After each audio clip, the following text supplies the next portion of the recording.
Hello, everybody. So, today is day 14 of my transformation vlog, and I wanted to talk to you a bit about scale. It's one of those things we don't talk about very much because, we're all individuals, we're all healers, we're all here to do what we, as an individual, as a soul within this collective conscience, can do. And so we don't talk about how we can make what we do multiply. Not very often. That's typically left to the largest companies in the world. That's typically what we leave for them to do. So the Steve Jobs, the Bill Gates, the Jeff Bezos of the world, that's what we leave for them to do, to find a way to make their profitable their individual commercial enterprises something that can scale across the entire globe. But we don't talk so much about how we can make our positives scale.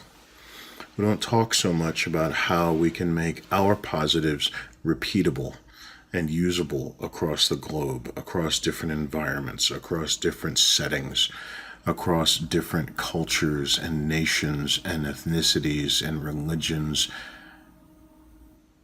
We just don't talk about it like that.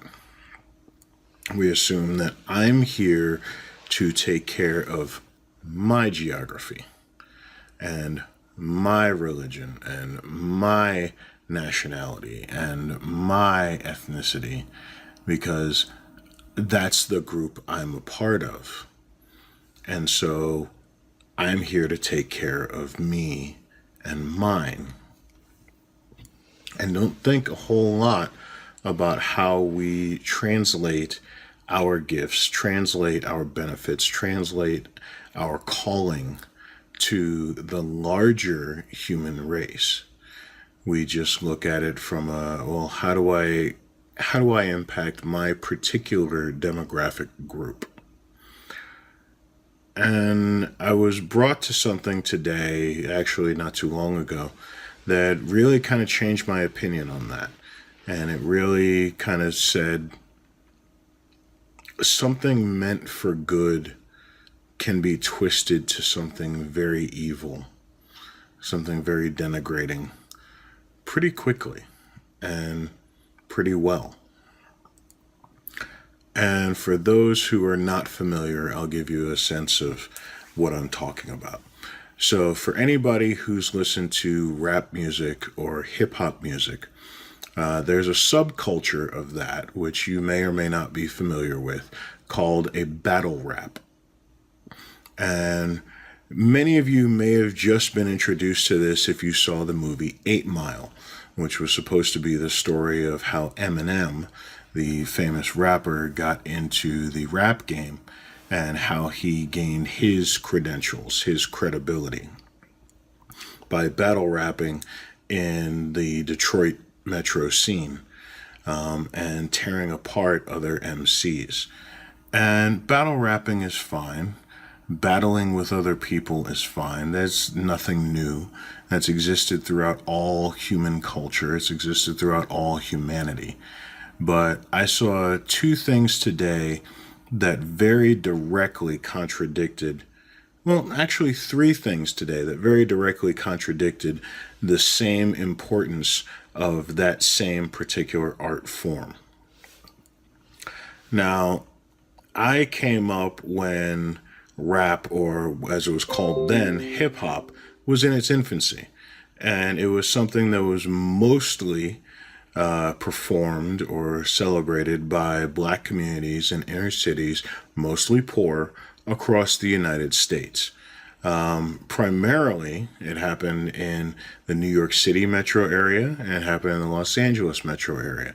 It's since spread out to other major cities and throughout the country and across the globe. But at the time when hip hop was in its infancy, it was really coming out of those two main sectors, unless you want to count the Sugar Hill Gang, which actually came out of Canada. And at the time, hip hop was, while it was strictly an urban culture, it was something that was relegated to the cities, or particularly the inner cities of the major metropolises of New York and Los Angeles. It was something that was considered to be expandable to poor people, to underprivileged people, to struggling people across the globe. And that was one of its main drawing points in its early stages, was that it applied to anyone who was in the struggle. It applied to anyone who was without. It applied to anyone who had more strength of wits than they had strength of dollars, and showing how to use those wits to gain some of those dollars and gain some of that power and gain some of that influence and gain some of that credibility by using the power of your mind as well as the power of music above the power of the dollar. Which is one of the reasons why it grew and grew and grew and grew and grew. So here we are now, well more than 30 years, nearing 40 years since hip hop was in its infancy. It's now called rap. The art that was hip hop has since passed on, but it's now called rap. And I just saw an article today that said that rap had, for the first time, gained more viewers, more consumers, more people who were paying attention to the rap music of today than rock music, which was considered a hurdle that would never happen. Even back when Run DMC and Aerosmith did their first crossover chart of Walk This Way, which was monumental for its time, and there have been many since, it was still considered rock was offering a hand up to rap because the two would never be in the same conversation. Well, we're now at a point, some nearly 30 years later, that rap is in that conversation and, in fact, is leading that conversation, not just in the United States, but globally. So now we have to talk through the impact of what rap is doing for not just the Black and urban communities, which is how I came into it, but for the communities at large, the entire global earth, because it's a global art platform.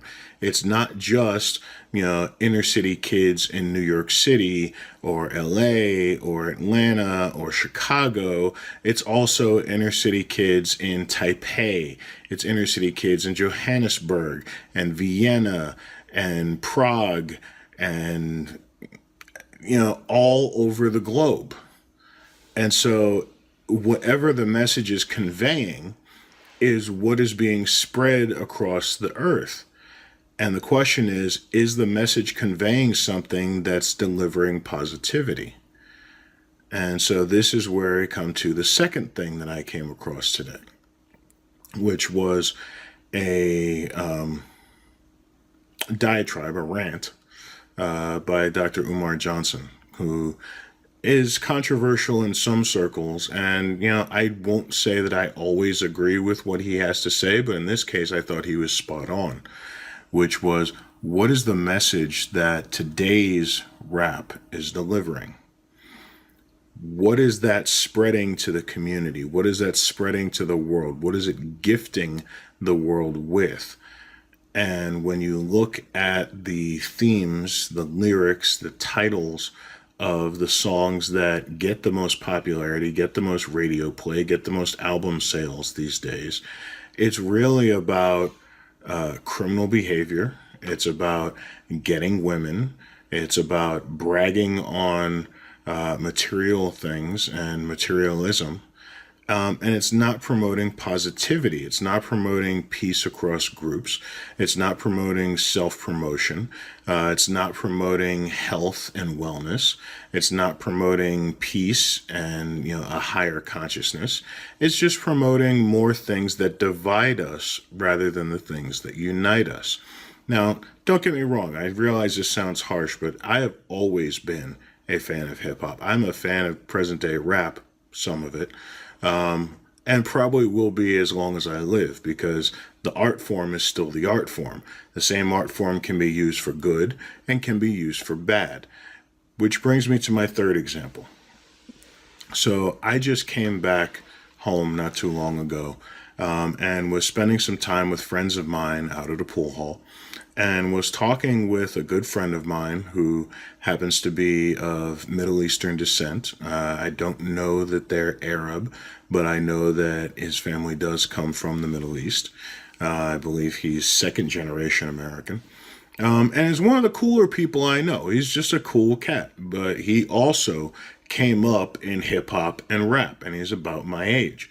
And so he happened to catch these particular videos of battle rap being done between two people. And in this instance, he was watching a particular rapper that, not anyone that currently has a hot album out, so you'd probably never heard of him.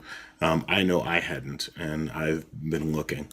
But there was a battle between two battle rappers, and they happened to be of different ethnicities. One of them was very clearly of Middle Eastern descent, and the other one was of Southeast Asian descent. And the rap, whereas battle raps are typically about, I'm going to attack you as a person, I may attack my opinion of your family, I may attack my opinion of your culture, they don't typically draw into the, I'm just going to throw every negative stereotype at you that I can possibly find. I'm not going to devolve into just blatant racism, typically. But in this case, they did. And now, to be fair to this particular rapper who was battling, he actually did a very, very good job at putting together a particularly tight flow with his particular brand of racism. And that's the only way I can call it, because it was blatant, it was obvious, it was aggressive, and it was just denigrating. And it was to the levels that if he was talking about me and my culture, I would have a very, very hard time standing in front of this man and listening to him tear apart all the things that were a part of me, my culture, my humanity, my family's history, and just take it like, oh, well, whatever. He had a funny line. Oh, that was a good one. Yeah, no. No. That's not what the art was built to do. That's not what hip hop was built to do. Trading barbs back and forth, fine. Talking about your shoes or your clothes or your hair or even occasionally your mama. That there were limits, there were lines. There were very clear lines on, there are things that are fair and in play, and there are things that are just completely out of bounds, and you leave them alone, and that's not what this is about, and this is not what we're trying to use this particular art form to do. Because there's enough things in the world that put an emphasis on tearing us apart. There's enough things in the world that put an emphasis on dividing people, one from another, culture from another culture, male to female, and every other way, that the art form was not intended for that.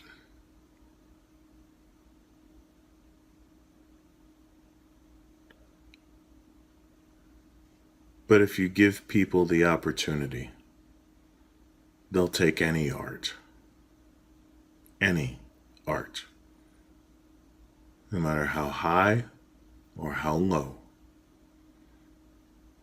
And turn it into something that is blatantly, unapologetically attacking, and serves no higher function other than to put them above another individual or another class of individual. And that's where I think, that's where I believe my calling differs. Because, well, I will always love a good competition and I will always love a good battle. To me, there's always limits, there's lines, there's a level of decency that has to and must be respected at all times. Because I'm not here to just declare me and mine above everyone else. I'm here to raise the tide so all boats lift. I'm here to show that everybody on that particular wave or that particular current is of the same class. We may be decorated different. We may have different bells and whistles. But we're of the same class. We are the same race. We have the same strength. We have the same heart. We have the same mentality. We have the same intelligence. And we have the same soul. The only differences are the choices and the cultures that we've made for our individual tribes before we came back together. And the reality is that splitting apart in a tribe for any amount of time does not make me or you or anyone else any less human. It just means we have a different immediate history. But the reality is that because I'm looking at you today and you're looking at me today, we're the same. We are the same. Not a bit of difference. And so my goal, my calling, is to remind people, is to bring people to that same level of opportunity, that same level of understanding, that same level of a sense of self and a sense of self in relation to the world, to everyone. I had said previously that I was about Americans. I understated. Because I would never, not once in my entire life, turn away someone from Belgium, from Ethiopia, from Cambodia, from Ecuador, from North Korea, from Syria, from South Africa, from Venezuela, from Canada, or from Russia. Everyone is my brother or sister. Everyone is a part of the collective consciousness of humanity. And everyone, every single man, woman, and child on this planet has a gift to give. And it is my goal to give them the opportunity to give their gift. And for those who can't even see it yet, it's my goal for them to even be able to see their gift so that they can give it. Now, I can appreciate that this will sound ridiculous to anyone that knows me, because why should I have that kind of impact? But I made a vow, just before videotaping this, I made a vow that the goal of my life is that before I leave this plane in this existence, to have had an equal, if not greater, positive effect on at least as many people as passed away as a result of World War II. And for those who don't know the history, more than 60 million people died in World War II. Which sounds amazing because at the time it was 3% of the world's population. In current population, it's less than 0.8% of the world's population. So I look at it this way. If I'm to really have an effect on this world, on the universe, on humanity as a whole, then the least I can expect out of myself is that I have, in some way, shape, or form, left a positive impact on 1 out of every 100 people walking this earth. I don't care what color you are. I don't care what gender you are, what religion you are, what ethnicity you are, whether you're handicapped or handicapable, whether you're heterosexual, bisexual, or no sexual. Whether you believe as I do or whether you don't believe at all. I do not care. Because I'm after the only demographic that really means anything to me. Humanity. Humanity. I'm after all of humanity. And my goal is to, by the time of my passing into the next realm, have a positive impact on at least 1 out of every 100 people walking this earth.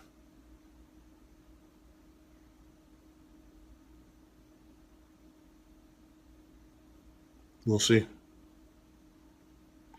So, as usual, I don't have the answers. I just have the questions. I ask that of the universe, and I let the universe bring the answers to me. And hopefully it'll bring those answers to you as well. Have a great day. God bless.